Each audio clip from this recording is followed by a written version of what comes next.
વડાલી તાલુકાની વિસ્તારની અંદર અત્યારે બટાકા, ચણા, રાયડો, ઘઉં પુષ્કળ પ્રમાણમાં વાવેતર છે, પણ વાવેતરની સાથે સાથે ડીએપી, એનપીકે જેવા પાયાના જે ખાતર છે એની પણ ખૂબ મોટી ઉણપ છે.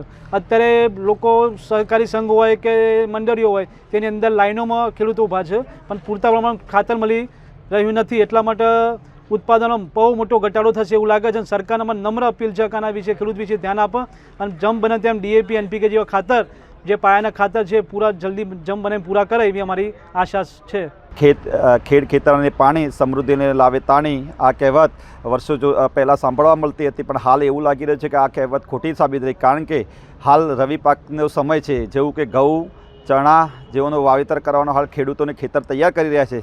ત્યારે હાલ એક મોટી સમસ્યા જેવી છે કે ખાતરની ખૂબ તકલીફ પડી રહી છે, જેવી કે ડીએપી 32-32 ખાતરની ખૂબ સમસ્યા છે.